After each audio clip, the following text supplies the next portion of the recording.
What's going on, family? What is going on? Thank you guys for tuning in again to the Author's Alley. I am your host, Mr. Frederick Beatty, and thank you so much again for tuning in to us. You guys could have been anywhere else, but you guys are right here chilling with us, and we most definitely appreciate that.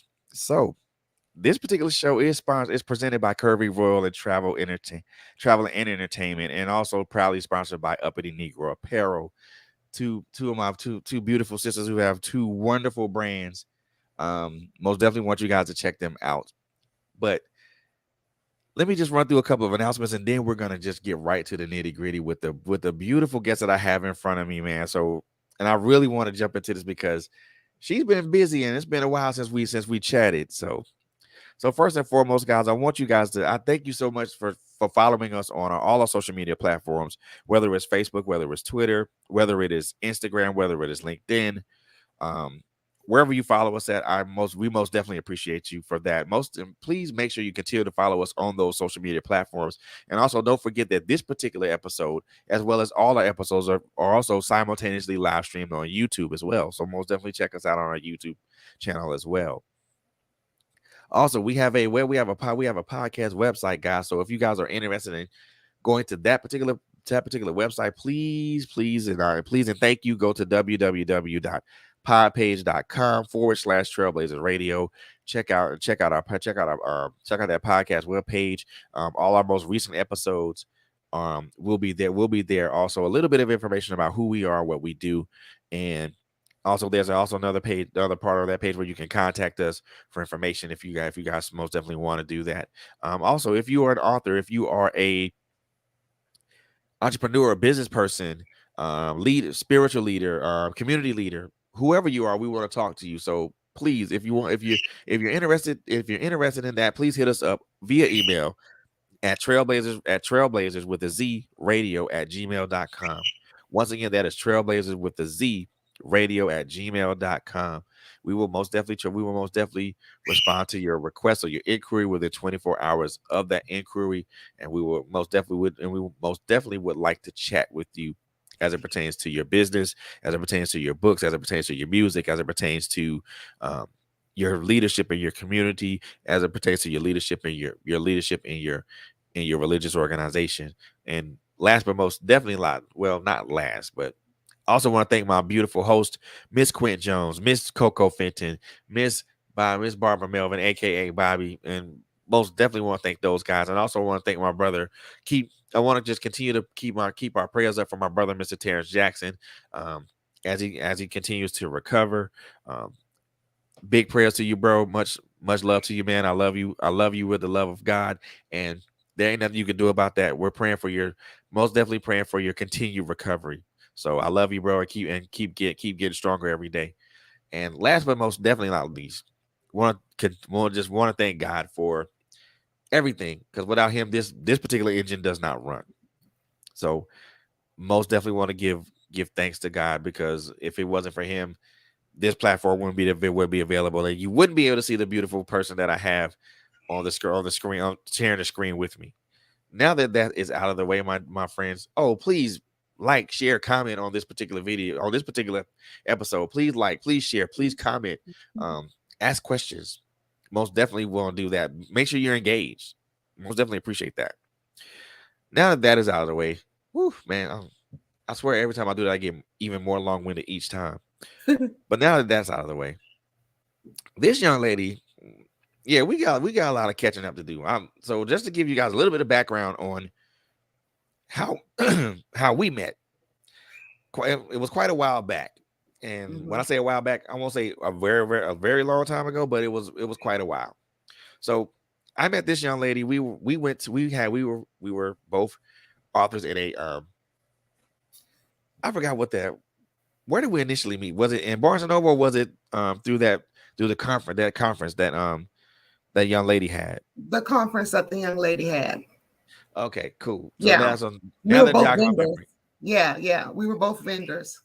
Yep. And she and this and like, man, she blew me away with, like, we had a nice conversation, Mhm. talked about a lot of things.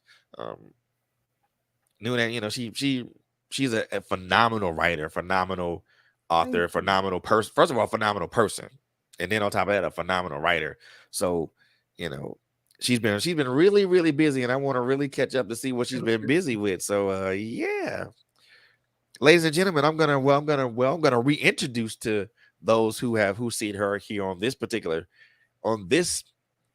platform the first time. I'm gonna reintroduce you guys. So this is Christian fiction author She Nell. Man, Hi, how happy are Friday you? to you. Happy Good Friday. Oh yeah, I forgot about that. I forgot about that. Any plans for Easter? Um, no, we're probably going to do online. We've been doing mostly online church, so we'll probably do online church. And just continue to praise and pray and thank God for just continuing to bring us through this year because it's been a Yeah, lot. yeah, a whole lot A for a whole lot of lot. people. Yes. And Yes. even as we progress through this year, I just it just looks like the more things change, the more things just stay the same. Yeah. It's definitely a faith journey and a prayer walk going on right now.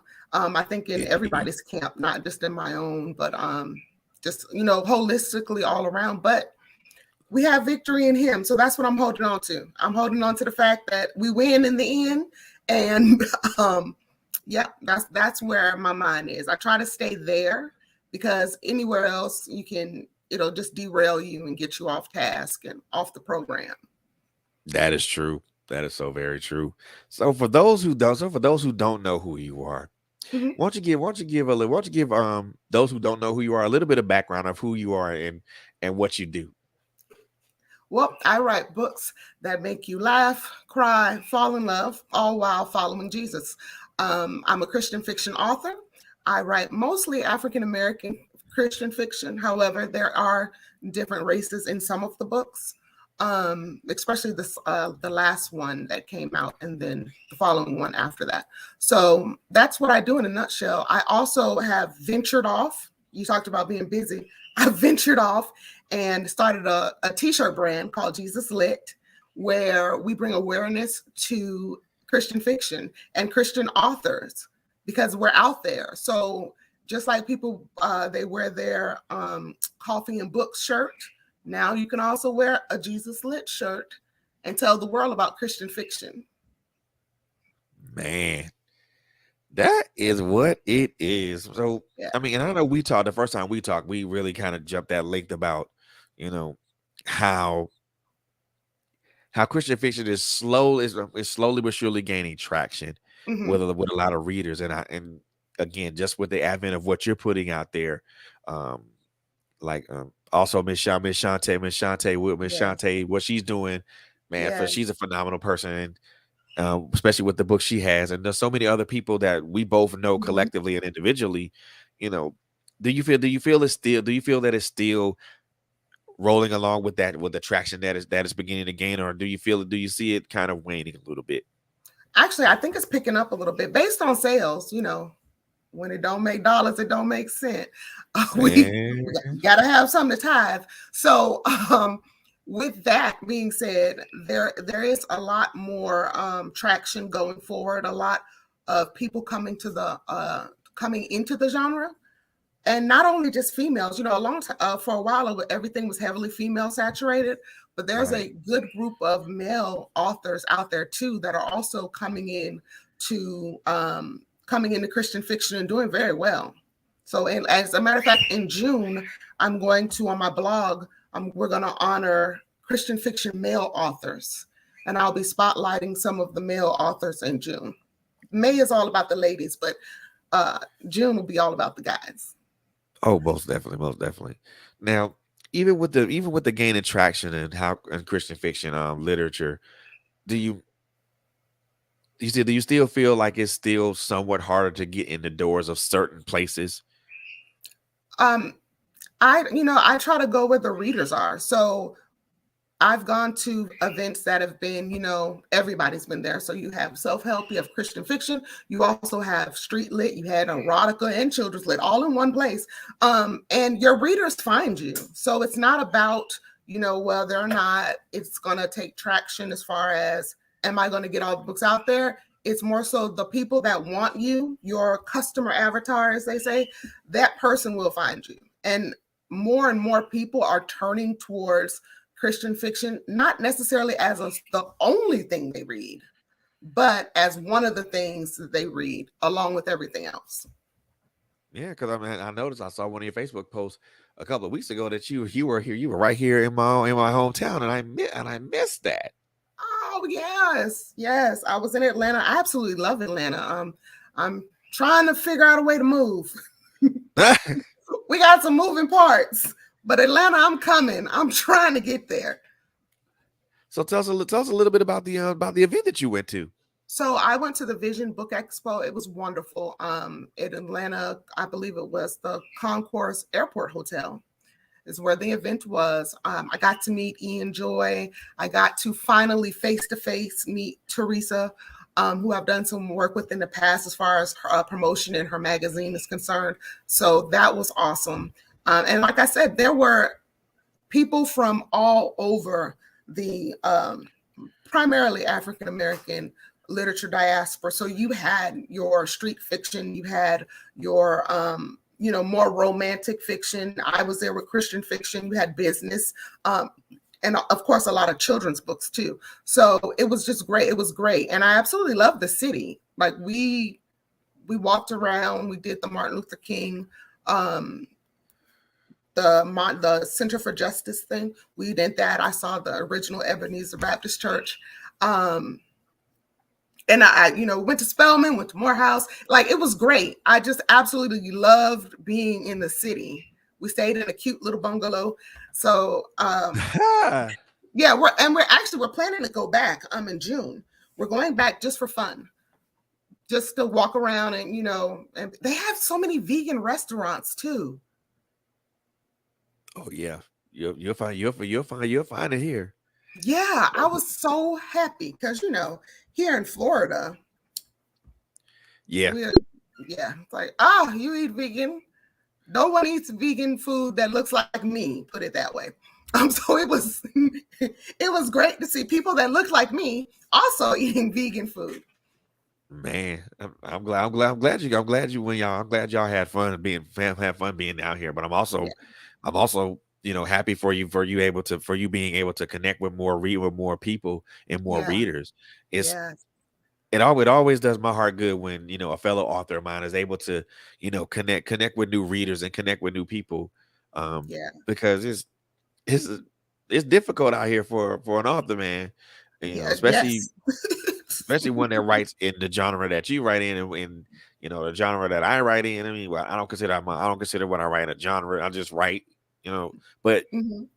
when you write about things that hit more closer to home, Hmm. such Hmm. as such as the subjects that you touch on in your books, um, it's sometimes it's a little hard to gain traction with those type of people, because a lot of people want to roll over to the street lit, the urban lit, the erotica, the children's books, Hmm. because for some people those are more easily accessible. But at the same time, Christian fiction is just as easily accessible as everything else. It's Yeah. just you just have to open up the book and take a look at it. Hmm. It goes Hmm. beyond the synopsis. Yes, definitely goes beyond the synopsis. And there are different facets of. I think we talked about the last time. There are different facets of Christian fiction. You have some Christian fiction that is really on that borderline, like it reads like street lit almost, but it is in fact Christian based. And then you have other elements of Christian fiction that are more traditional, I'll say, or more what you would think of when you think of Christian fiction. So there is some growth within our I call it the diaspora because and when I went to college and I took my first African studies course, we learned about Africa and the diaspora. So the diaspora of Right. Christian fiction is growing. Oh yeah, it is, and it's. I think a lot of people are beginning to kind of see that you guys, these writers, and these writers are just as talented as the street lit Mhm. guys, or just as talented as the Yeah. urban lit guys, just as talented as a poet or anything else. I mean, it's for me. I'm when I read beyond the synopsis. The Hmm. synopsis is just kind of like that. that little teaser for me, that teaser for me. I'm getting to see what this book is about. Once I open that book and start reading it, and I'm pulled into that universe or that Mm-hmm. world, then it's like, wow, this is Yeah. this is great, this is cool, this is lovely. Yeah. You want to know what happens next, even though I know, and I've even the last time we talked, I've heard people say that certain that's Christian fiction is kind of, well, I won't say kind of. They'll say that it's quote unquote boring because it lacks pace or it lacks No, substance or it lacks style. What would be your response to that? absolutely not.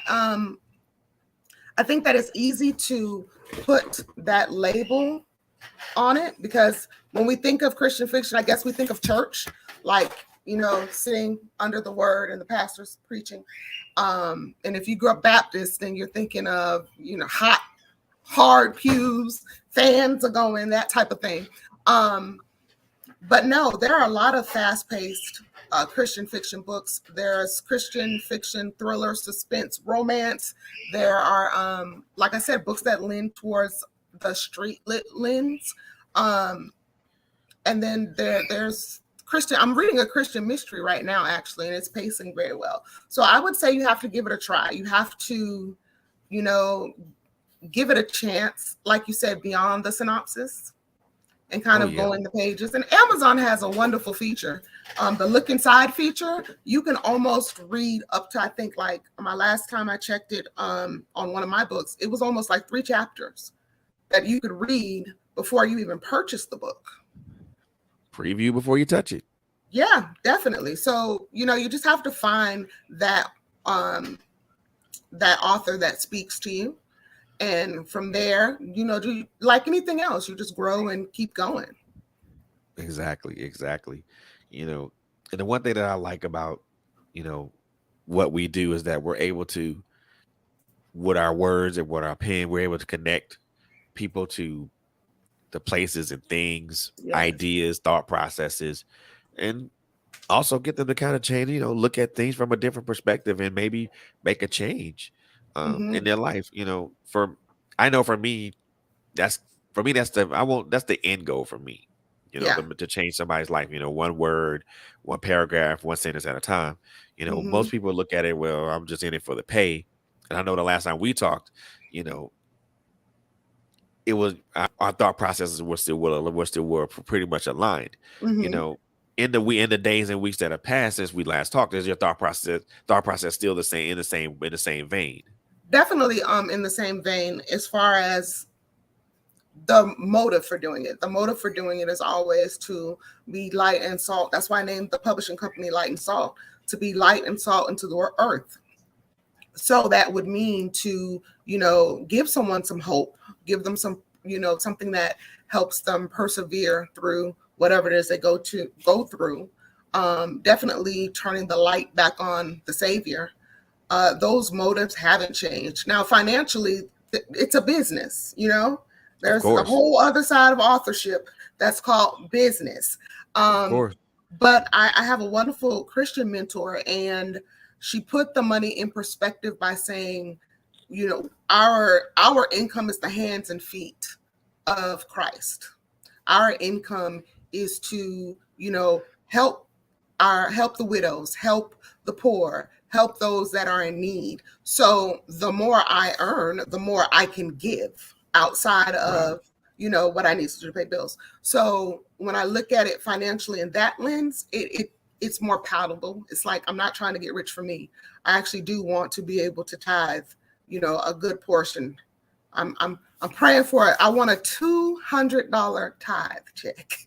I want to tithe just a straight $200 a week for 4 weeks. So There you that's go. so that's where the income side of everything comes from. But the motive definitely hasn't changed. Definitely still wanting to uplift and help people. Wow, you got a publishing company now, huh? Light and Salt. Where did that come about? So my former publisher, I was with Anointed Inspiration, she wanted to just do some different things. She actually has done a phenomenal job with a couple of movies, and she's right there in Atlanta where you are. Shout out to Denora. So when she went in that direction, she was gracious enough to provide me with guidance and all of my publishing rights back. So I published Walking Crooked with Christ just to kind of see, if this is something I could do. And I did it, and I enjoyed the process. And then I started Light and Salt, Light and Salt Press LLC, where I solely, right now, I'm just publishing myself. And, other facets fall underneath that same umbrella of Light and Salt. But yeah, it's been a blessing. It's been a journey, because again, there's the writing side of things, and then there's the business side of things. But to God be the glory. He's put me in the right places and in front of the right people. Wow, publishing, huh? That's Yeah. how daunting is that? Um, as an independent author, it's work. You have to balance it. Like, you want to be creative and you want to just sit there and write and you want to read things, but you have to set up promotions. I just got out of a marketing meeting. I have meetings with myself. Don't mind me. I just got out of a marketing meeting where I was pacing out things for May, and some big launches going on in May. So it's a process, but I like both sides of it. Which one again? Which one brings the most challenge? The creative side of being a writer, or the business side of being a publisher? The business side of being a publisher. The creative side is beautiful. Like, I don't sleep. So 10 o'clock, I start writing sprints, and I'm just pouring things onto the page, and characters are speaking, and it's beautiful. Prior to that, from, I would say, daytime, anytime the sun is up, I am usually working more towards the business side of things. So that's social media, any type of product that we're putting out, any type of course that I need to take, because continuing education is important. You can't just be out here in these literary streets without education. So you got to find some program to make sure that you're in the right space. Man, and the one thing that you mentioned, you continuing education, as a publisher and as an author, you know, and this is kind of speaking to those upstart authors, or upstarts who want to start their own publishing company. How important is that continuing education and the maturation and the growth process from being a new author to being an established author, but also starting from a new publisher to being established publisher? Um, it's pivotal. I would say it should be, even when you're just an author and you're not. I don't care if you're signed with somebody, or if you're an independent author, or you're with Random House or the Big Five. You still need that education, because you need to know what should be done. You need to know what's not being done. You need to know what you're responsible for. You need to know how the money works, because we're talking percentages and royalties and things like that. So even if you're just, I want to be an author, I want to write a book, there is a business component that needs to get the same amount of passion that you want to put into the page. You need to also put that into the business. And then the same goes as you grow. And if you start publishing, your own works, you need to read the Amazon, the guideline thing. Like, there are rules. Oh yeah. Rules and regulations. Yeah, there are a lot of rules and regulations. Don't hit print before you read the fine print. Oh yeah, for sure. And that's important, because you have to be able to understand what you're getting into in order to press forward or succeed. Because if you don't know what you're getting into, if you don't know what you're engaging in, then you're pretty much gonna be you're gonna be on a sinking ship, and you ain't gonna be able to find a way out of it. And that's not. And I don't want anybody, whether it's a new author, whether it's an established author, whether it's a new publisher or an established publisher, to fall in that trap.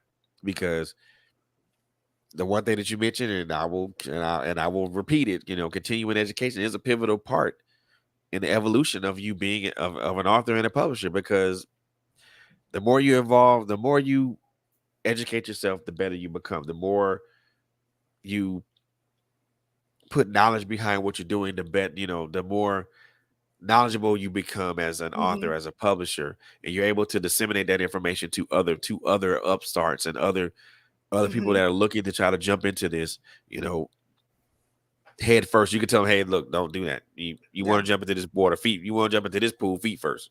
Yeah. And it always change. There are always changes and things that occur. Yeah. It's like any other business, any other facet of life. So you gotta kind of keep up with those current events as well, Oh um, yes. and trends Oh and yeah. things and all of it. But it's fun. I like it. Oh yeah. I mean, I for don't the want to do because the anything fun, else. because the fun part is now you get to now you have where you didn't have total creative control. Now you have complete creative control. Yes, which is good and bad. There is I early on, I followed a couple of YouTubers and read some blogs, and they were talking about decision fatigue. And I'm like, decision fatigue? I would absolutely love to have complete control over absolutely every facet of my author career. What do you mean decision fatigue? And that is real. There is something called decision fatigue because there are so many decisions to make. And you're like, oh Wow, goodness, if someone else asked me one more thing. So yeah. man. Look, what a lot of people don't realize is that the business of being an author, there are gears and cogs that they're in that, but also the business of Mhm. being a publisher, there are also gears and cogs in that, and the business of being a publisher has way more gears and cogs than the business of being an author. Yes. It's just maybe one or two gears as being an author, because the only thing you're responsible for is sitting in front of a laptop or in front of a notebook and just creating the book or creating your content. Hmm. It's different when you're the publisher. Now you're the publisher too. Now you gotta You got to market marketing, that content. social media, Yes. You got to meeting market it. with people, various people. Yes, definitely. All of those things. All of those things. But like I said, I like it though. I really do. I wouldn't do anything else. So what do you do to keep yourself from being burned out? Because we because I know I've had those moments to where I've flamed out for a Hmm. period of time, just not because of the boredom or anything like that. It's just because of life situations and things of that Hmm. nature, and it kind of puts you in a mode of not really want to be creative, so you kind of flame out for a little bit. Hmm. what what's your secret to not flaming out? Um, I've learned to be realistic with my time and my decisions. At the beginning of every year, I sit down and I want to plot out these books, and I'm like, okay, I'm going to write all of these books. But when you look at the time you actually have, that's not the case. Like, there's not enough time to do that in my life. Some people do have that luxury where, they're full time and they can sit down and churn out a book a month. That's not my story right now. So, number one would be just being realistic with the time that I'm given. And then definitely extending myself some grace, because I'm the type of person, I want to do all the things, but I can't physically do all the things. And when my body says, okay, you need to take a nap, I have to listen to it and I have to extend myself some grace. And then recently, I've gotten back into the things that I like to do. I used Before I started writing and publishing, I I was a reader first. I had a blog and I was a reader. So I've gotten back into making sure that I'm reading professional books, but also some good fiction as well. And those three things would be definitely what has helped me come back from fizzling out, and it's kind of kept me afloat, so I'm not fizzling out again. Got you. So you indulge in the self-care routines. Yes, definitely. You got to listen to your body, because if you think about it, when you're being creative, you're pouring out that creative well, right? You're pouring out, you're pouring out, you're pouring out. But if you don't have any experiences to draw from because you're always sitting behind your computer, you know what I'm saying? Like, you have to have, for me anyway, experiences to draw from. So you got to kind of go out places and see things and do things that you enjoy and explore. Um, or things will kind of, for me, things will get kind of stagnant because I don't have anything to draw from. Man, that's important to be able to have that consistent pool to draw from, Mm-hmm. because when we and you more likely would agree with it. When we write from our own personal experiences, number Mm-hmm. one, and Mm-hmm. then everything else kind of builds. Everything else builds around it. Yes. So if there's nothing to experience, then there's nothing to write, and Nothing to then there's write. nothing to build. There's no world to build. There's nothing to build off of that. And Mm-hmm. Mm-hmm. and Definitely. you know, and you said your characters talk to you. Yes. They You're do. you're you're man. You're like the maybe the third or fourth person that I've talked to that says that, like, your characters talk to you. How do they talk? They talk to you in plain English, or what? How do they talk to you? Yeah. They especially when I'm writing in first person. I'm in a series or a serial right now where all of the stories are in first person, and traditionally it's been the female lead character that has been telling the story. And in this next book that I'm working on, Resting on the Word, the husband of the female main character was like, well, I got stuff to say too. And so I started plotting out, some of his experiences as well. So this next book it'll oscillate back and forth. It'll be the female lead character, and then the male character will be speaking as well. So I have two voices going back and forth now, as Oh opposed to man, one. both fighting for your time. Yeah, yeah, back and forth. But it's fine. It's totally fine. I like to listen to their stories. So Oh man, and I bet those stories and all those stories transfer to the page, to the pen, to the page, mm-hmm, which is mm-hmm. which is lovely, and that gives the reader the most vivid, most visceral experience ever. Yeah, that's the So, goal. I would like it to kind of read like a movie or like a TV, a TV script. So when you're reading it, I would like the reader to be able to feel the emotions of the characters, but also to be immersed in the world that the characters are in. So you're muted.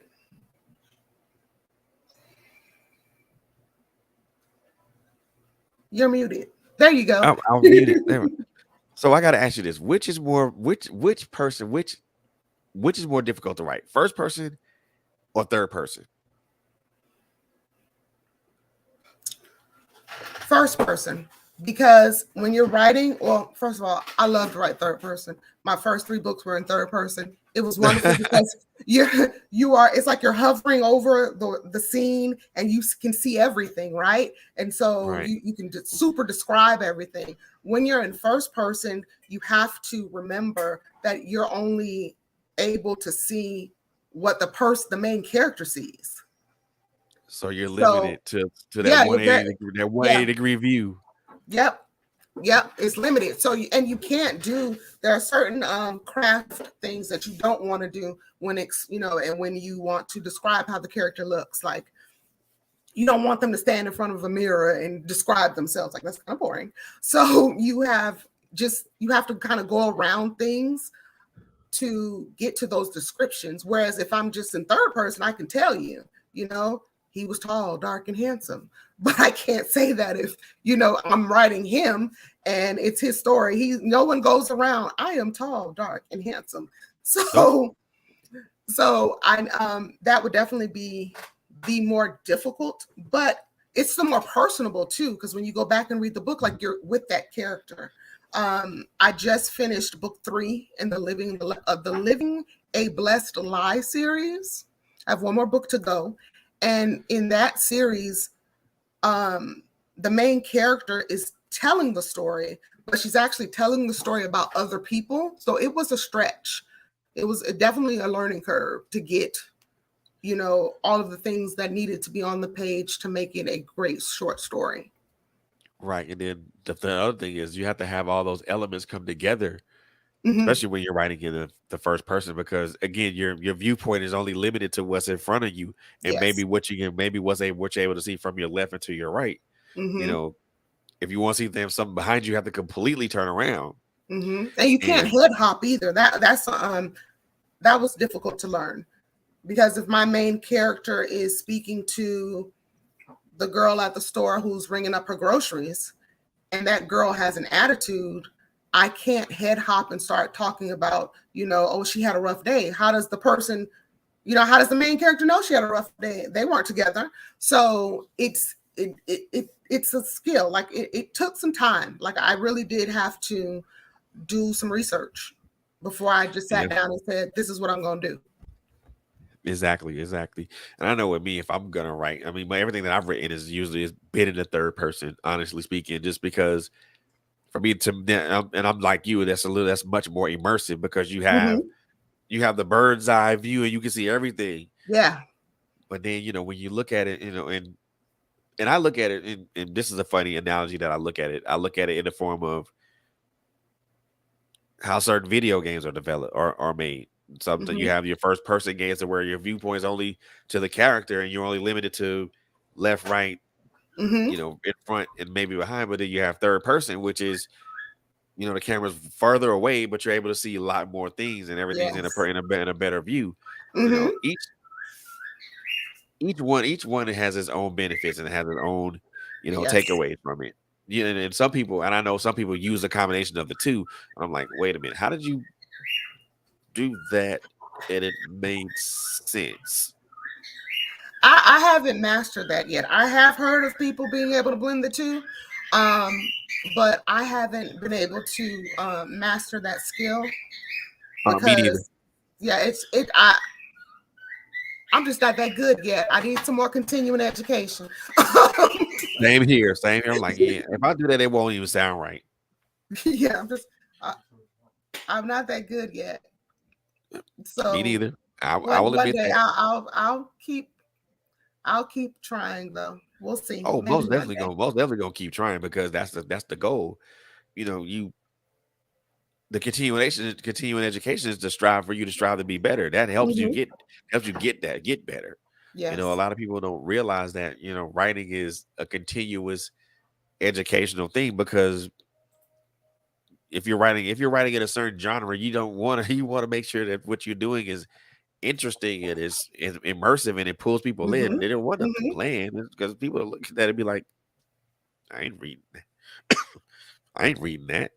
And then that So certain genres have rules too. There are frameworks for the genre.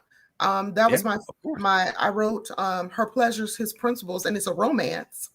And so I broke one of the cardinal rules of romance because I wasn't aware that it was so.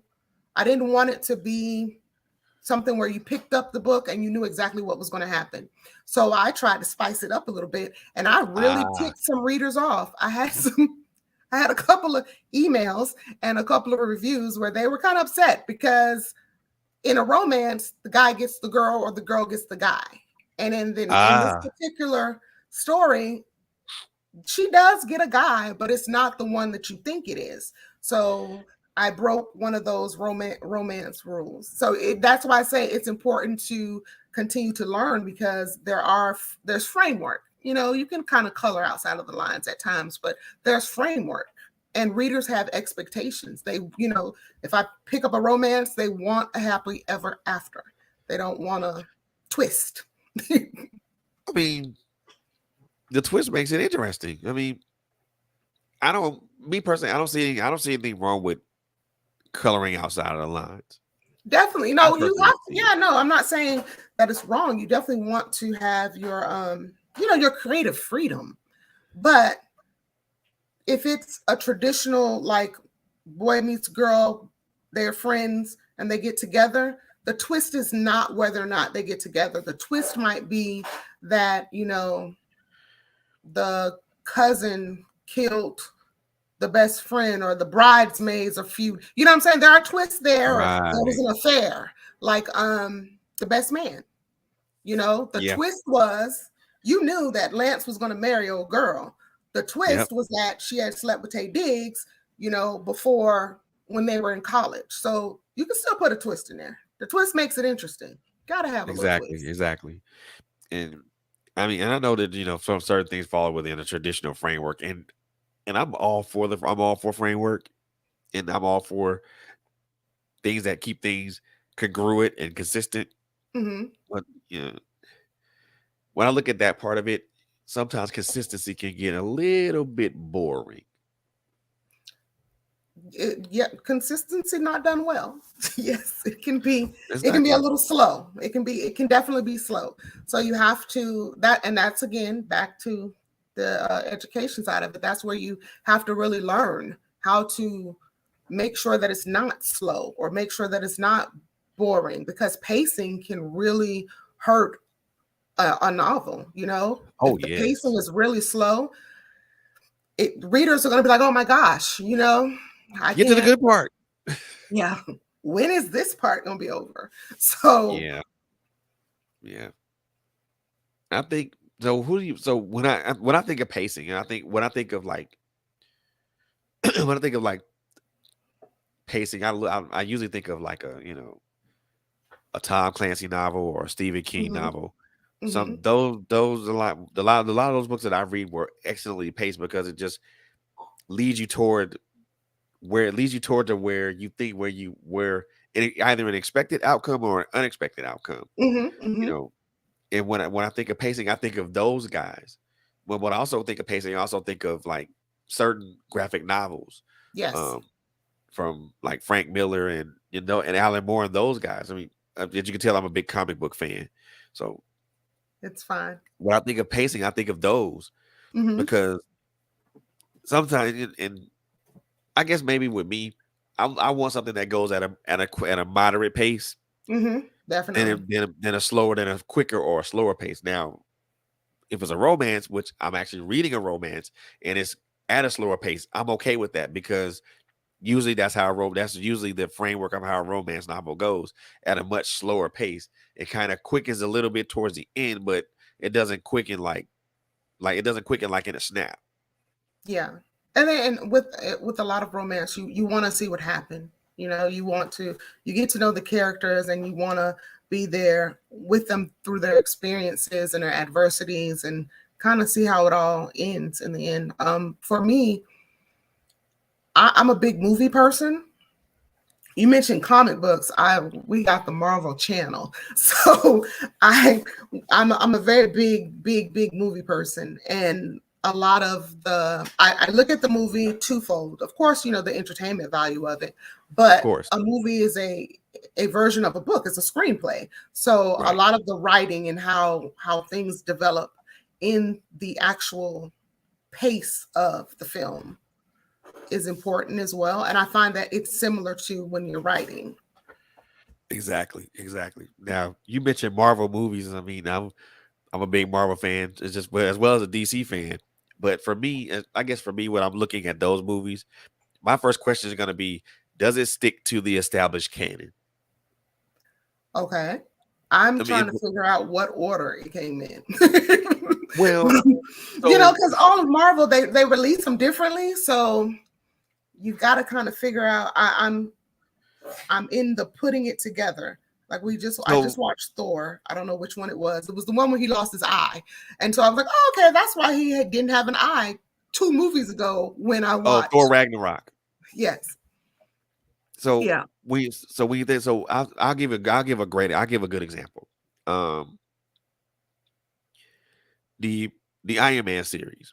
It starts Hmm. off from the beginning and stuff like that. So if you read the comic book, he built this suit of armor to keep his heart functioning and things of that nature and everything of that nature, everything like that. And then he goes to create this big thing and creates his own armor, becomes a crime fighter and things of that nature. So for me, that's established canon. If it Okay. follows that, Hmm. if it follows like what's established already in the comic books. Now with movies, we both notice there are certain freedoms that you can kind of jump away from Yes. certain Yes. aspects of the canon, or at Mhm. least play with it a little bit.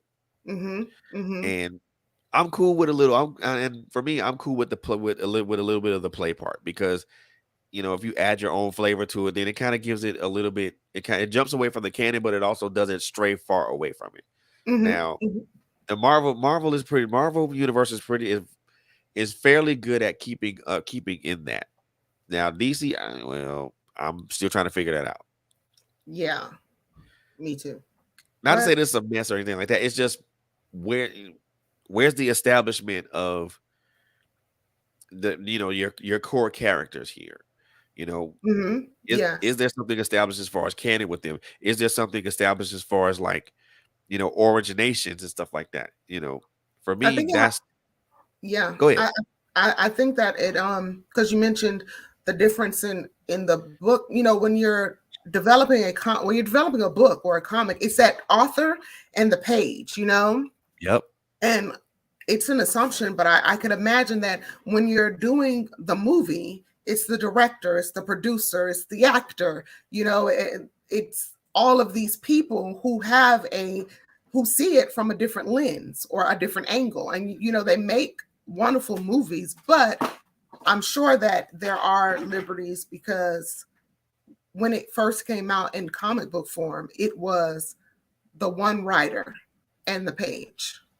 Yep. And for me, that's one of the better parts of writing. Just the fact that it's just me and the page. That it's just a beautiful thing to listen to them talk and just be with the page.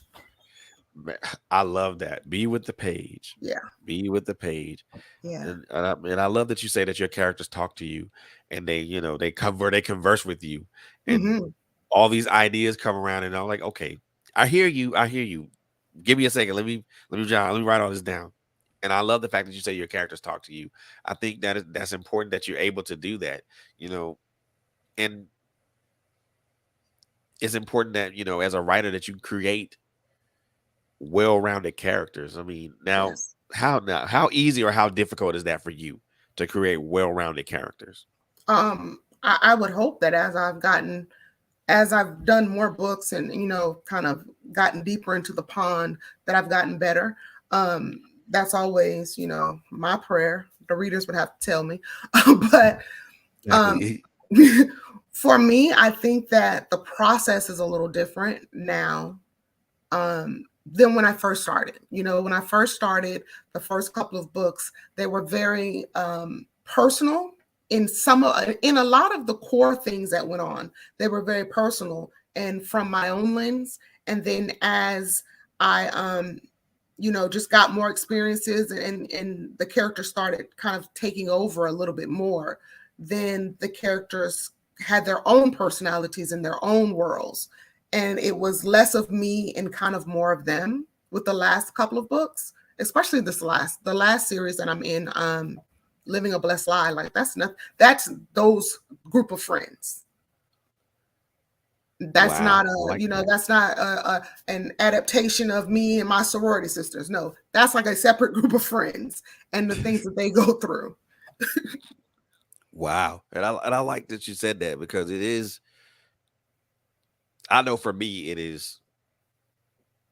I won't say difficult, but it's not necessarily easy Yeah. to create well-rounded and relatable characters. I mean, it's easy to create relatable characters, but well-rounded and adaptable type characters. That's still my challenge because even with the first two books that I wrote, they were the characters were relatable because of the shared experiences, Mm-hmm. Mm-hmm. but they weren't as well-rounded as I would have wanted them or would have liked for them to be because again you were talking about things from each a different from four different perspectives, Mm-hmm. and we're talking about a subject that is approached from four different perspectives. Mm-hmm. Mm-hmm. Domestic violence for a woman is a different perspective than it is for a man, than it is for a child, Yes. than it is for anybody else. So Mm-hmm. I had to look at that and kind of to I had to put it to thought, but I also got to put myself to task Mm-hmm. because my question was always, how can I make these guys well rounded as well as relatable, and also have them speed, also have them kind of stand out Mm-hmm. from one from the other, and for me that was my challenge.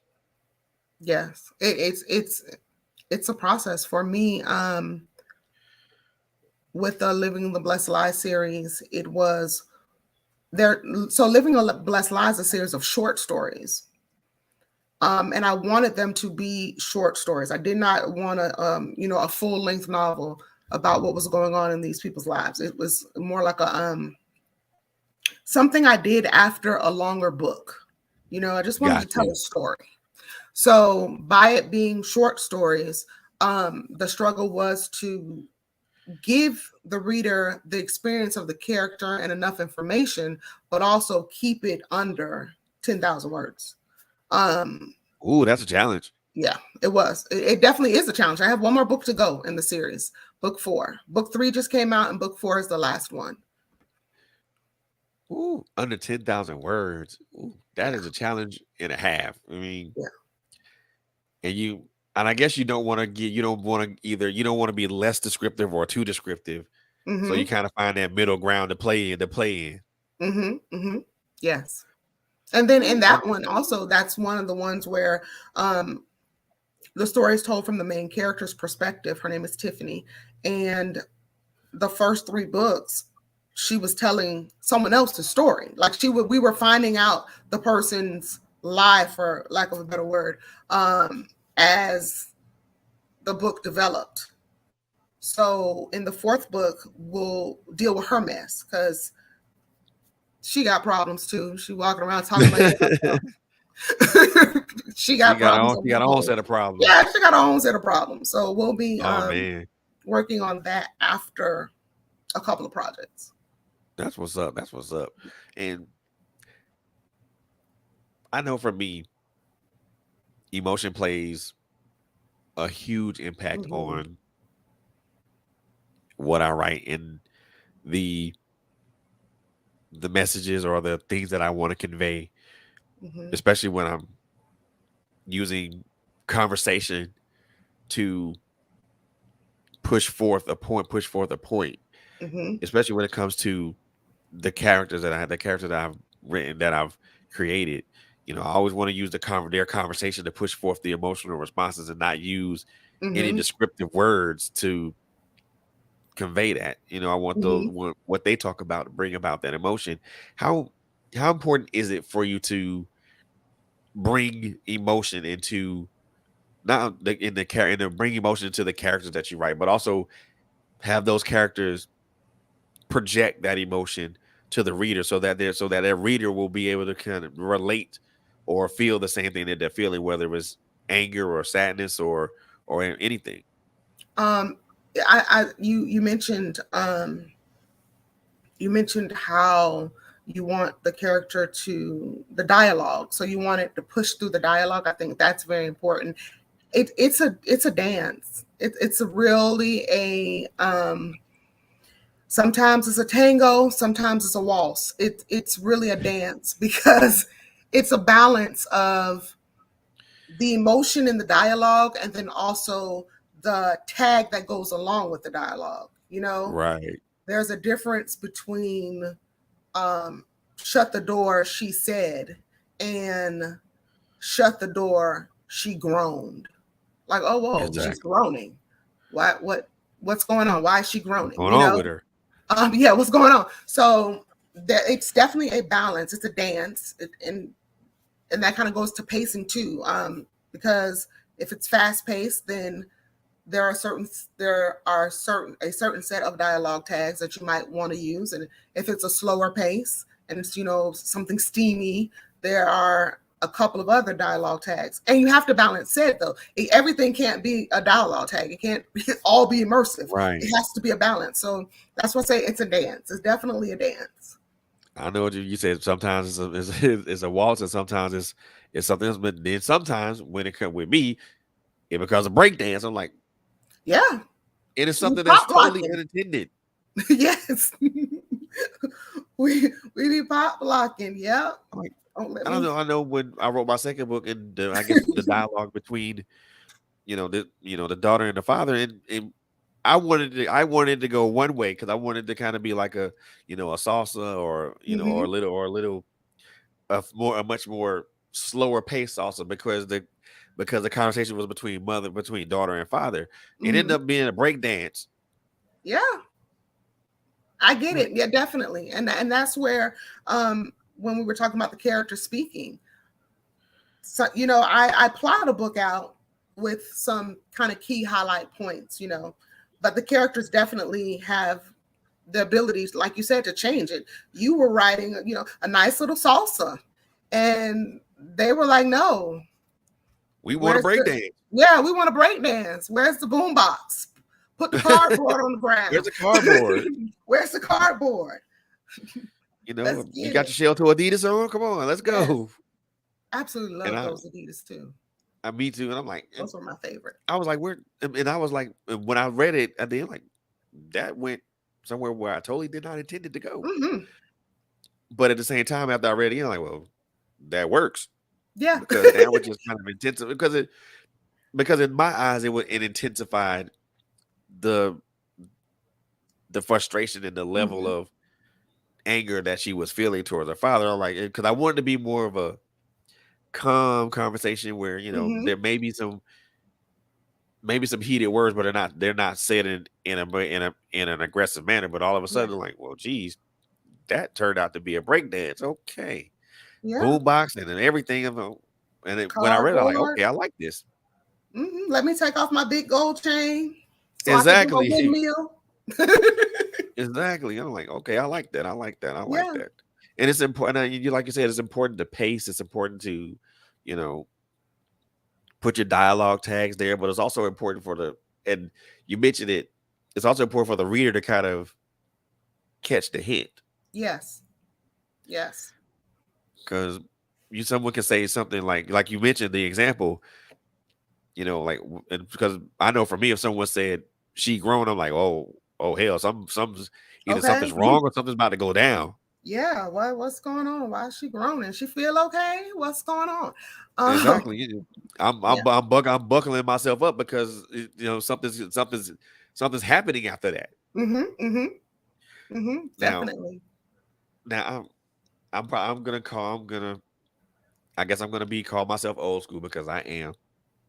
So I still outline and I still write in a notebook. Do you really? Yes, I do.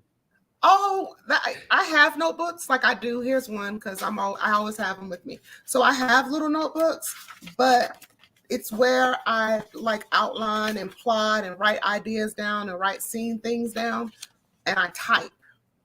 But when I first started writing many, many eons ago, I was definitely a pen and paper person. But I've gotten it so accustomed to typing that it kind of hurts when I write for long periods of Ooh. time. I don't write for long periods of time. I mean, it's for me, it's in spurts. Yeah. So maybe like a 20 to 30 minute spurt, Okay. and then Like a kind of like a and then Pomodoro. I'm Yeah. done with it. Now the outline thing, I pretty much can spend all day with that because that's where I can just kind of plot things out. And just like you said, just because you plot it out doesn't mean it goes the way you. Doesn't mean it goes the way you plot it out. Yes, definitely. Lots of sticky notes. Yep. And I know for me that I'm looking at what I typed and I'm looking at what I wrote like in the notebook. Like that Mm-hmm. ain't what? Yeah, That's totally different than what I just wrote. lots of sticky notes. Lots of sticky notes. I have one book where I plotted it oh so well. I had all my lines and I got highlighters and it was really pretty. And then as I started writing and the characters started shifting things, I had my sticky notes, my little sticky notes, because my little sticky notes, and I'm sticking it over places and rewriting what's going to happen because it does change as Yep, the time it goes on. does. But I find And that's the fun part about it though too. oh So, yeah, and it's funny how it's funny how you write it down in a notebook and then and then it translates to the on a screen completely different than what you wrote it. I'm like, mhm. that wasn't what I thought about, but it sounds much better now. Yeah, yeah. It's like a draft and a half. One in your Look, notebook, that's kind of like the first draft. So not a full draft though, so like point 0.5. And then when you of get course. to your computer screen, you're able to see it from a different lens, and then that becomes a separate draft. And then, of Right. course, it goes through all of its paces. And at the end of the day, you pray for a book. Exactly. Exactly. Like God, this but please let this be a book. Please let this be a book. Yeah. Have you ever had to just like so this was my experience when I was writing my second book. I had to so I'm like I'm at a good pace and I'm just doing I'm going I'm flowing and I'm going. 30 pages in, I decided to delete the whole thing and start over. Have you ever start over? Have you ever done that? Yes, I have not necessarily deleted, but just pulled up a whole new draft. Like, mm, I'm not feeling that. Like, I like elements of it, but that's not the story. And then I just pull up a whole new document and start over. I also have, if Michael's ever wants to sponsor me, these little notebooks are amazing. I have a ton of these that I've started a story, I've plotted it out, but it just wasn't the time for that. Or it wasn't what I needed it to be. So I tossed it to the side and I got something else going. So I think it happens to everybody. At least I hope I'm not crazy. It happened to me. So you're not But, crazy. It happened to me. okay. I think, and that's part of the process though. But a lot of times those characters in or scenes, they make their way into something else down the line. Oh yeah. So it's Oh not in yeah. vain. It's not in vain. Oh yeah. And I'm like, and I'm and I had to think about it, like, why okay, this does this just throw this whole page all this away. This is not what I want. But don't throw it away. Keep it because you might want to pull from it later. I just Well, there have were I have elements I that are literally have I have a section of notebooks that are just stuff that I started, you know, really or things that I wanted, but then it didn't go well. And then down the line, it's like, oh, wait a minute, this sounds familiar. And you go pull it up and you're like, okay, got some framework, might throw some elements from that exercise into this. okay. So that's a see, you learn something new every day because I Yeah, I just keep deleted the it. whole thing. It started all over from page one. Yeah, I definitely have been there where I've just put, you know what, put that in another folder and pull up another draft, another Yeah. document. That's when I was writing in Word. I don't write in Word anymore though, so What do that's you the whole use? way. What do I you use use besides Word? I use Dabble. My first draft is in Dabble, and then Really? from Dabble I export to Word because of course my editor, she edits in Word. So after the first draft is done and I've kind of combed through it, I export it into Word. But my first draft is in Dabble So because is that like Word or something like that, or is this kind of like a um, software that you use to write books? it's an app and a software that you can use to write books. There's a free version, but I just paid for the paid version. It's like $12 a month. What I like about it though is it's so I have it on my computer, of course, but I also have the app on my phone. So if I'm in line at the bank or if I'm waiting on some child to get out of work or to get out of practice, then I can pull up my app and work on my novel, and it syncs automatically. See, Yeah, so I've been at work at times. You get your lunch break. You get 30 minutes, an hour, depending on what you do outside of authoring. And I've pulled up my novel on my phone and just wrote for my lunch break, and then you go clean it up later. I need that in my life right Yeah, now. dabble, dabble.com. Um, absolutely, Most definitely gonna yeah, check that out. yeah. Most definitely gonna check that out. And And there are other programs. There's like Scrivener and a bunch of other programs, but Dabble was just really easy to do. And I'm here, I'm here for easy.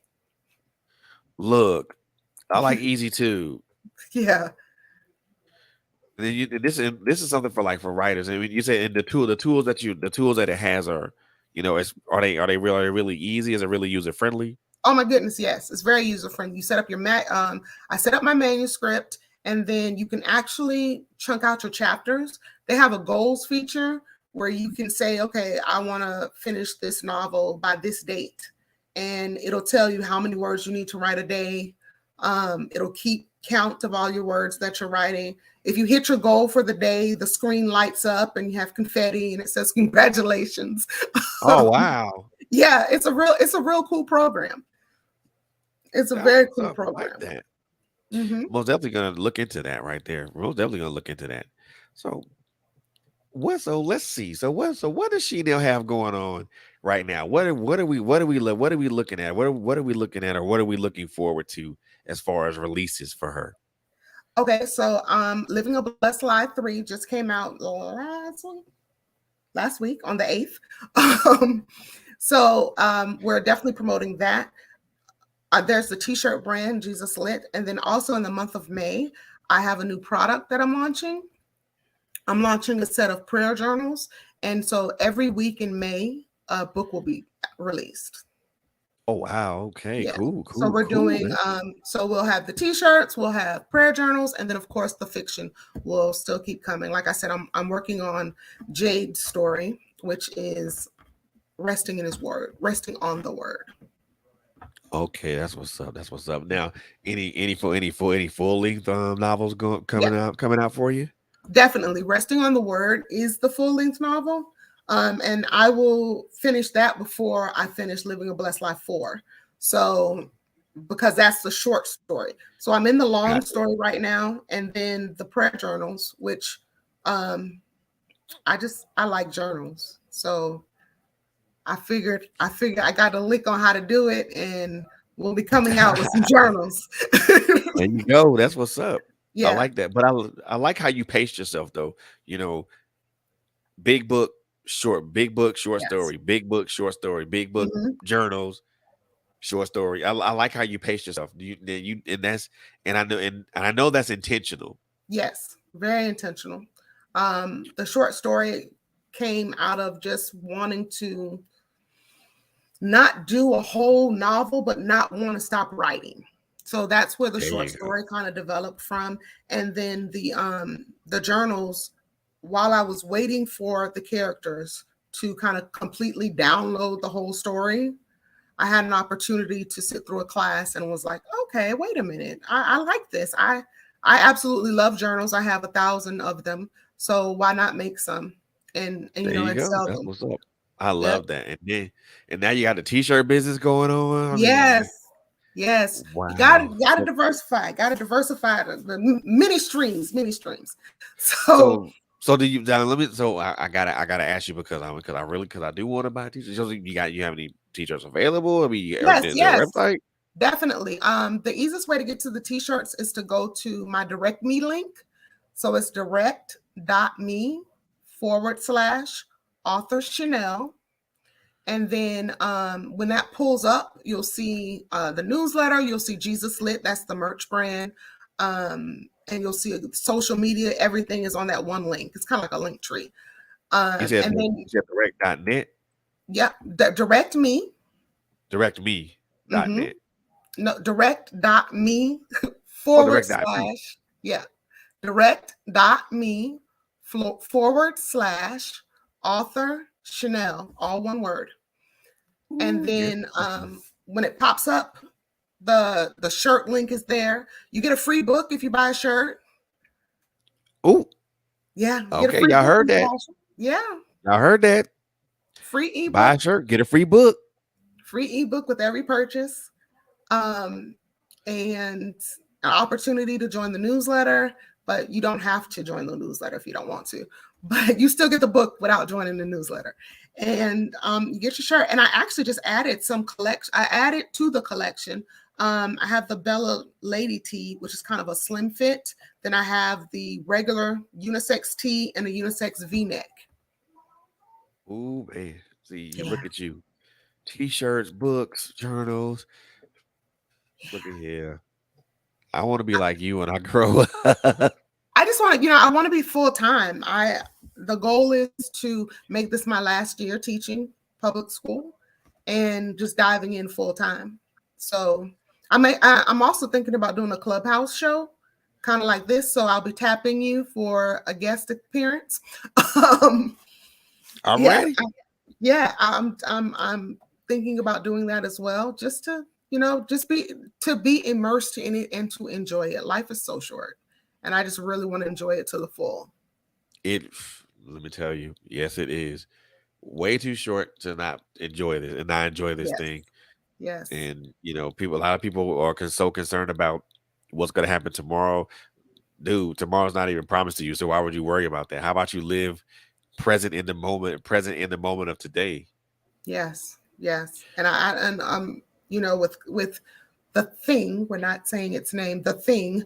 I've experienced some loss, and in experiencing that loss, you just realize that it's not promised. It really isn't. And So you want to to me, do everything you can to live your purpose and to live in peace. Not that it's always going to be joyful, but to live in some sort of peace, even with exactly. the Oh, turmoil. exactly. Yeah. And I don't. And the funny thing about it is now I don't look at things in the form of days and nights and hours and minutes. I look at things in moments. Oh, that's You know, beautiful.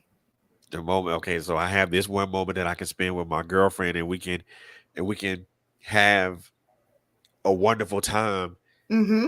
and not being enamored or encumbered by anything that's going on externally around us or internally with us. Yes, that's You know, beautiful. I can be present in the moment here Mm-hmm. and enjoy a great conversation. With with a very prolific and profound author, Thank and you. really just enjoy the moment and the end of Yeah. the enjoy that moment is too short for all that other stuff. I mean, I can't you can't worry about tomorrow. I mean, geez, if tomorrow comes, are you gonna be able to deal with what you dealt with yesterday? No, That part. That part. because yesterday's already gone. You ain't gonna meet that. Mm-hmm. Mm-hmm. It's crazy how people say, "Well, I'll get it done tomorrow." Well, you got tonight to do it. Why not do it tonight? You Yeah. got time. I mean, it's 24 hours in a day. Yeah. But And I think that's how I've learned to function. There's a quote, and I forgive me, I don't know who said it, but and I forgot where I was when I heard it, but it says putting things off for the next day that you're supposed to do today is like assuming that God is going to give you another day to do it. And I was like, oh, wait a minute, hold on, because Prophet, I like, because yeah, I will procrastinate. And so when I read the quote, it was like, whoa, wait a minute, you that's talking deep. about me. Yeah, because it's the assumption that you get the next day to do it, You don't. and how dare you, because you don't know. So Exactly. having to Exactly. take care of things when you have the opportunity, like seize the moment, carpe diem, seize the moment, and enjoy I the have moment. to. Exactly. Exactly. Hmm. Exactly. So, gonna pose a couple of questions to you as we close everything out. So, the Okay. first question I want to pose to you, number one, um, do you so this is a phrase that I've heard when I first jumped into the literary thing, and I want to know if this is a phrase that you that I that you that resonates with you as a writer. Hmm. Your story is done when there's no more words to speak. So does that resonate you with you as a writer? Yes and no. Yes, in the sense that when it's complete, you need to stop. No, in the sense that the story can go on. There's always room to extend the story. So Right. I've had to take that same advice and really hone in on the stop, because I want to go on and on forever and ever and ever. And if it's when it gets to the resolution, that's when the words end. So I've learned to just let it go. Let it go. Exactly, exactly. So the other one is a still is a statement, and I want to know if it resonates with you. We're only good as the last thing we created. Ooh, I like that because the assumption is that every time you create something new, it's better. So I would say yes, because that was my best. So the next thing I create is the goal is to make it better than the last thing I did. I resonated with that too because they said you're only as good as your last thing. Well, that's true because what if the last thing you made was complete trash? Then what? Then Got to get how do better. you yeah, how do you answer that? Yeah, got to get better. Oh yeah, get good or get gone. Yes, And the get last good or thing is get something that I gone. always ask guests who come here, and I always we we're in this marathon of life. Hmm. Some of us are in one spot. Some of us are in one spot. Some of us are in another spot. Some of us are in different another spot. What I mean by these spots, I mean different stages. Hmm. Beginning stage is like you're coming out the gate and you're getting your pace. The second stage is like the middle part of the race to where you're running strong and you're at a great pace. The last stage is the finish. Hmm. The finish line is well at hand. You're not slowing up your pace because you want to finish strong. Hmm. In this particular marathon, now when it relates to books, your publishing thing, your journals, your t-shirt business, your life in general. Hmm. What part of this marathon are you on? Oh, I'm definitely in the middle. And honestly, I don't want to get to the finish line. I want to keep going. Yep. You know, Because the I finish by want the there to end. be more books. I want there to be, more apparel. I want there to be more journals, more projects. And I like the middle. I like the run. I like the race. The race is important. The race is important. And it's not it's not where you finish. It's just that you finish. Mm-hmm. A lot of Mm-hmm. people are worried about first and second place and one of the two at least place. I'm like, I'm not trying to be first. I'm not trying to get on the podium. I just want to finish. Yeah, that's the internal feeling of success Yeah. outweighs, the medals and the ribbons and the podiums and things like that. There's joy in just being a part. I ran the Iron Girl quite some time ago, and of course I was nowhere near first, second, or third, but I wasn't Exactly. last, and I enjoyed the fact that I finished. Exactly. And the funny part about it is people don't look at it from that aspect of it. Hmm. They want to be on a podium. I don't care about being on a podium. I just want to finish. Yeah. As long as I cross that finish line and at the end of the day, I won't even say at the end of the day. As long as I cross that finish line and at the end of this physical life that I have, Hmm.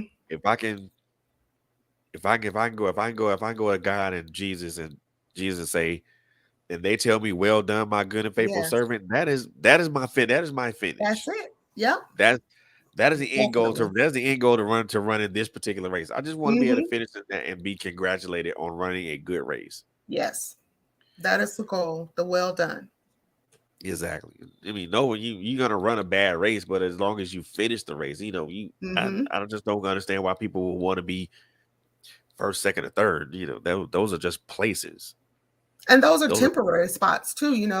Um, you know, you're good. Then someone else comes along. You get older, and someone else younger comes along. So it's a place, and it's an honor. Don't get me wrong; it's definitely an honor to be first, second, third, or be on the podium. Those are wonderful places to be, but right, there's so much joy in just being a part of something. bigger than yourself, Hmm. Hmm.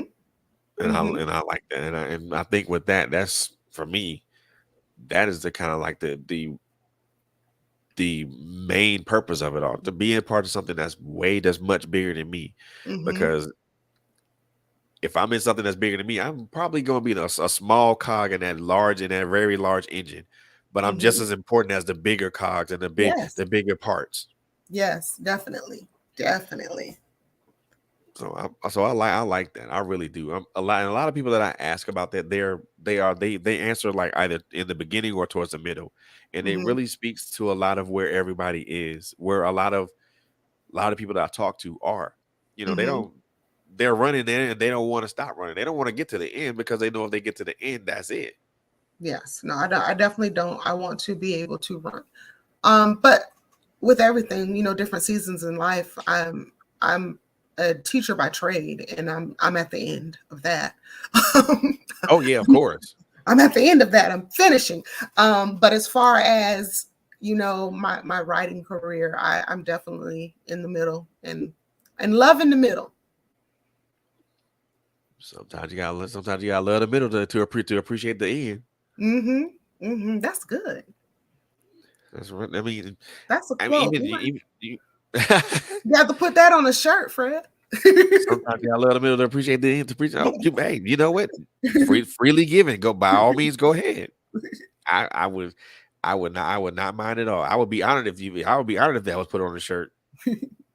That's nice. I like that. You know what? I'll most definitely send that to you. So if you have a shirt idea, there, boom, there you go. Thank you. Welcome. You welcome. So I'm gonna give you this particular opportunity to give you're gonna I'm gonna allow you to give yourself the most shameless plug you can ever give yourself. I mean, I want you to let everybody know who you are, where they can find you, what you got going, what's gonna be released soon, and also where they can find your t-shirt line and everything that's going on with She Nell. So you have the floor. Okay. Go ahead. Shameless plug.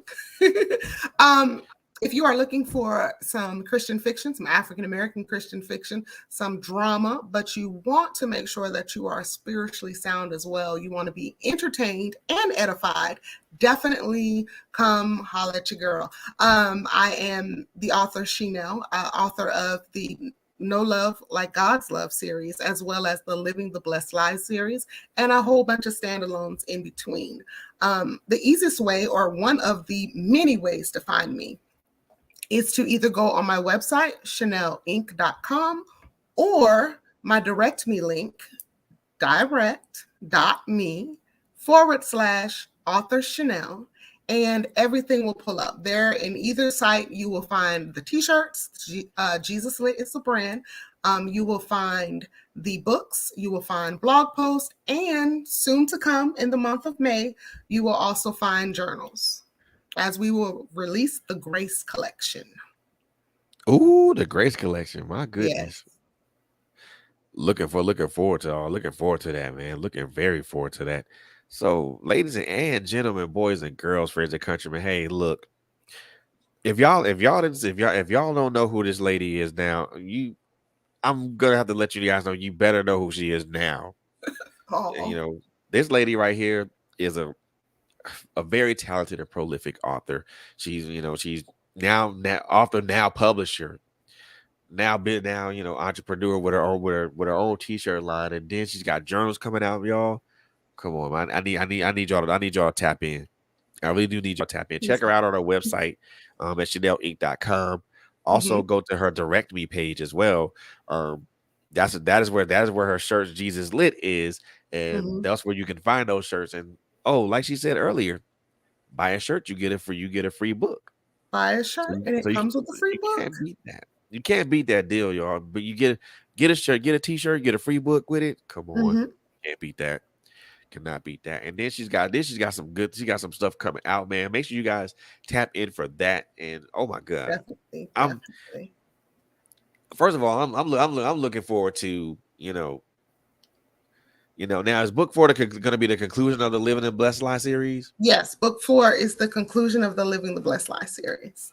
See, I'm That's how looking forward I to that. kind of call it when I'm at shows and stuff. I call it the lunch break read, because if you have about an hour, maybe an hour and 10 minutes, you can get through the book.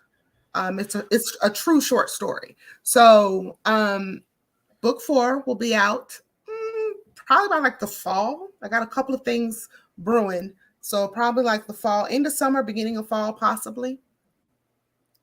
Cool, cool. So we're most definitely, we're gonna keep our eyes and ears out for that one. Cause Yes.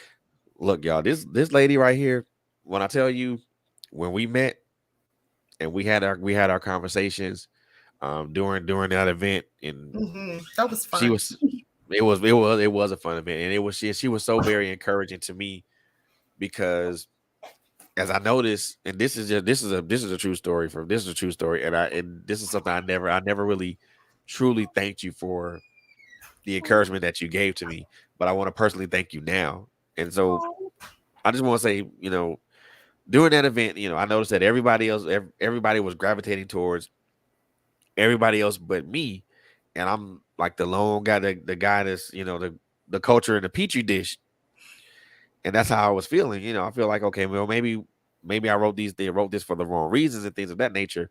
You know, when you came over and you said those encouraging words to me, that made all the difference in the world.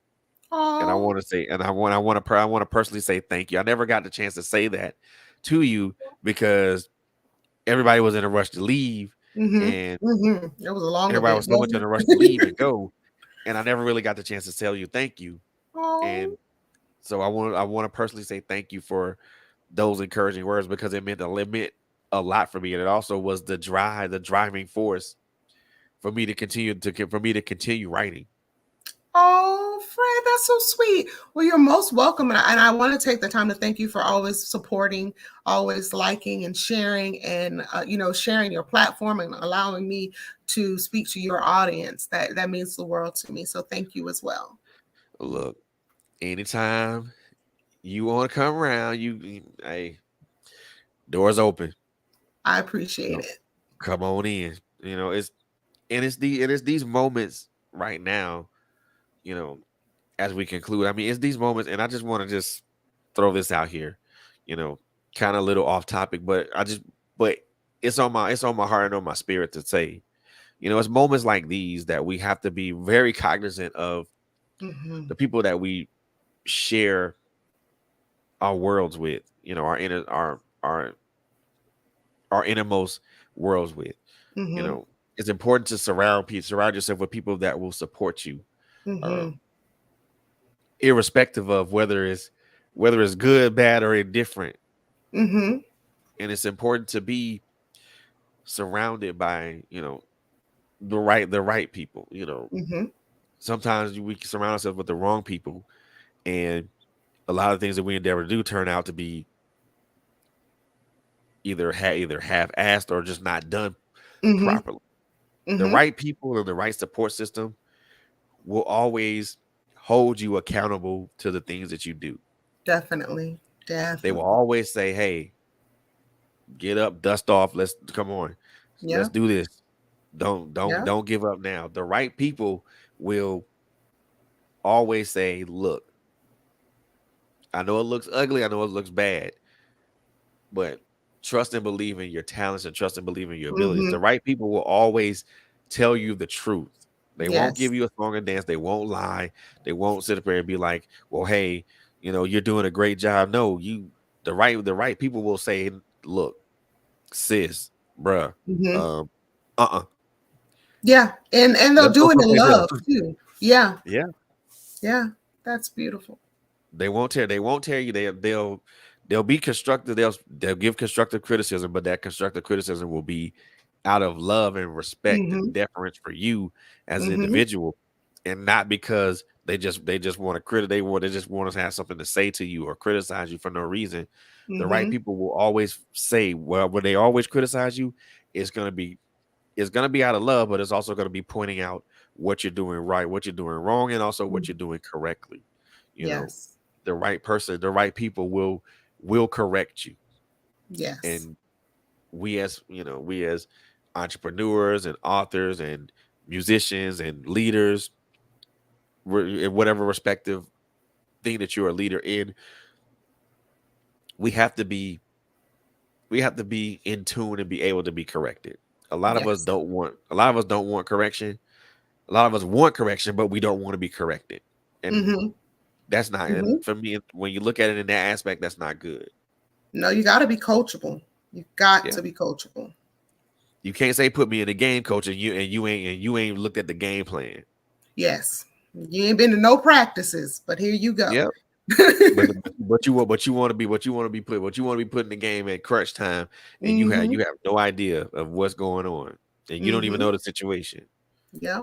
Gotta be The right coachable. so the right people will do that, Mm-hmm. and again, it's just and that's just it was kind of a off off topic blurb, but but it also to for you because I mean I was I was just really at a low point at that day because Oh, I got no sales and all that stuff, and then just the way I was thinking, and the minute you said those encouraging words, it literally automatically lifted my spirits, and that was the reason why I continued to keep writing.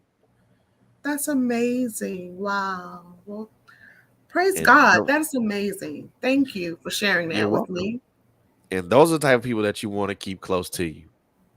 Yes. People that will always be in the background, rooting for you. I mean, just regardless of what and the funny thing about it is I do this for a lot for everybody that comes on this platform. I share what I like and share what they're doing.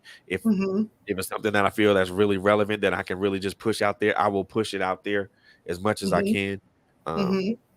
I know she's written so many short stories and so many books. I mean, I try that I literally can't keep pace right now. I literally can't keep pace right now. That's the other reason why she's here on the show because I want to make sure that I'm in the like what book are you right now? Which one can I share? Can I share them all? Can I share something coming up? What? So Yes. you've written so much stuff that I literally can't keep pace. And I'm like, what she got going on right now? Is this the right thing to share with me? And that's what It's all good. It's all good. and that it's you want to be able to have those people close to you. And again, Mm-hmm. I appreciate Definitely. you so much from the bottom of my heart for just number one, just being, number one, a sister of the pen. Number most definitely a sister of the pen. But then also a sister in the body of Christ. I mean, Mm-hmm. that's even more important. Yes. Definitely. And then just being a sister to me, period. And Mm-hmm. that's for me, that is the most important thing. The three most important things that I can most definitely take away from our interactions and our Mm-hmm. interaction, and especially the interaction that you're the one interaction that kind of really just said, "Look, don't give up, just keep going forward." And then to Definitely. see Definitely. you, progress and evolve and just and grow. What can I say? I'm a To God be the glory. That's all we can say. indeed, To indeed, God be the glory. indeed, but as a brother, and as a black man talking to a black woman, you know, Mm-hmm.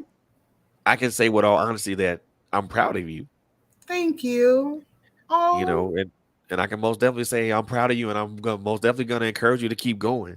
That is thank the other you. thing that is so rare, but and missing, especially amongst us, man. We don't say that we're Mm-hmm. proud of each other. We don't say that we don't congratulate each other. We don't do any of that. And for me, if somebody's progressing and they're growing and they're evolving, hey sis, I'm proud of you. Hey bro, Yeah. I'm proud of you. Yeah. I like to tell the story when my husband proposed to me. I the first person I told was another sister at the church because he proposed to me at church. Um, and I went and I told her, and she was because I was just like, oh my God, he just asked me to marry him, and I said yes. And she was so genuinely happy for me and excited with me. And I was almost taken aback, like, wow, you just as happy as I am. And she said, definitely. The Bible says when people are going through, you cry with them when they're going through, but you also rejoice when they rejoice, and you rejoice for them. Because if God can do it for you, he can definitely do it for me when it's my time. Might not be my Exactly. time right now, but when it's my Exactly. time, he can definitely do it. So you're supposed to rejoice when other people rejoice, and I do. I've noticed that as well. It's not a trend in our community to support and congratulate others, but I try to do it as much as I can because that's so important. Your words that you spoke to me, I mean, I feel like I could just write all night tonight because you said I could do it. like, like, oh, I'm gonna write some more tonight. Oh man, look here. Go ahead. I mean, and like I said, from and that I mean, I'm definitely gonna be digging. I'm definitely gonna be in the book in the notebook and the pen tonight. I mean, because I Yeah, just yeah. so many ideas I want to just throw down right now. So, but first and foremost, I want to just number one, I want to thank you for taking the time out of a Friday. You Hmm. know, probably a busy Friday, probably a very hectic Friday. You know, I know how Fridays. I know how certain Fridays are in Tampa. So, Yeah. so taking the time out of a Friday to sit down and have a few words with me and just talk about you as a writer and also just have a wonderful conversation. So I thank you for Wonderful that. conversation. That doesn't go that doesn't go over my head. I'm Hmm. very cognizant of the fact of the people that I bring here, but also cognizant of the fact of the conversations that we have. And I'm also very appreciative of the time that they take out of a busy day to do Hmm. this because literally you could have been doing something else, but you're here, and I appreciate that. And Thank you. tell your husband that I really appreciate him, you know, being able to, have, you know, give you up for a little bit just so we can talk. Awesome. I definitely will. But ladies and gentlemen, boys and girls, this will conclude this particular episode of the Author's Alley once again with my prolific and beautiful and most definitely a sister of the pen, but also a sister in Christ. Um, Amen. my friend She Nell, She Nell, author She Nell. You can find her. Look, go to CheNellInc.com, Hmm. go to direct.me/, author She Nell. Go find her there. Check her out on the various social media platforms. She's got a lot of things going on right now, a lot of books that are going to be releasing real soon. So most definitely keep your eyes and your ears out for those. And most definitely continue to follow us on our social Definitely. media platforms, where no matter Hmm. whether it's Instagram, whether it's YouTube, whether it's Facebook, whether it's LinkedIn, whether it's um, Twitter, wherever we are on social media, just follow us there, man, and just continue to support us by you know liking this particular show, sharing this particular show with your circle of influence. Also, the audio episode for this particular show will be available this week, so make sure you too tap into us on Spotify, Google Podcasts, Apple Podcasts, Caster FM. Go wherever you get your podcast from, go check us out there as well, and also check out this great interview from a great person, a great human being, but also a someone that I truly consider um, a sister, not Yes. only of the pen but also of Christ. Amen. So Definitely. I want you guys to continue to I want you guys to continue to follow us, follow her. And oh, I forgot. So make sure you guys continue to tune in to us on Mondays and Thursdays Hmm. with Quint Jones and Coco Fenton with My Life Has Destiny. Um, they are coming out with some really great subjects, great subject matter, some great content. Make sure you guys keep your eyes and your ears on for that. These ladies are really on fire right now, and I am loving it. I've been tuning in, I've been loving it. Also check out the takeover with Bobby. Um, this lady right here. All I can say is that for her to be as for her to go through a lot of things, but for her also to allow herself to be vulnerable and talk about those things at length, but also talk about other situations. I truly commend her on her vulnerability and her availability to do that. Um, she's had some marvelous shows. The last show was oh my god. So make sure you guys tune into those guys, and then also me. The Author's Alley. The Author's Alley is always on Fridays at 8 p.m. Central. Not Central, 8 p.m. Eastern Standard Time. Right here on Trailblazer Radio. And also coming up next week, next Friday, I have my friends, oh my God. I've been looking to have these guys on for a while, and I am so happy to have them on. Um, the visionaries behind television productions, Traz and Tamika Tiller. We're gonna have a great conversation about them, about their production company, what they got going on, and what their fans and their followers can expect from them. But in order to see that episode, you guys have to tune in. So I want you guys to tune in with us. Tune in, kick back and vibe out with it. As I always say, um, Trailblazers Radio, blazing a trail where no one else will tread. So on that, that's going to end this episode of The Office Alley with me, your host Frederick Beatty, and also my beautiful guest, Miss She Nell. As I always like to say, the three things I always like to say to everybody when we conclude episodes, man. First of all, take care of each other. Number two, love on each other.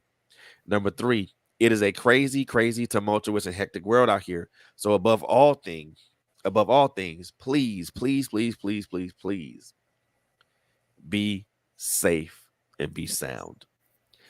Thank you guys for tuning in tonight. Follow us on social media, and you guys have a wonderful, wonderful evening. Now, gonna take you guys home with a commercial. This is going to be who one of the sponsors is, and that's gonna be Uppity Negro. So you guys check this out. Check this out. You guys have a great night, and we'll see you on the next one. Bye-bye.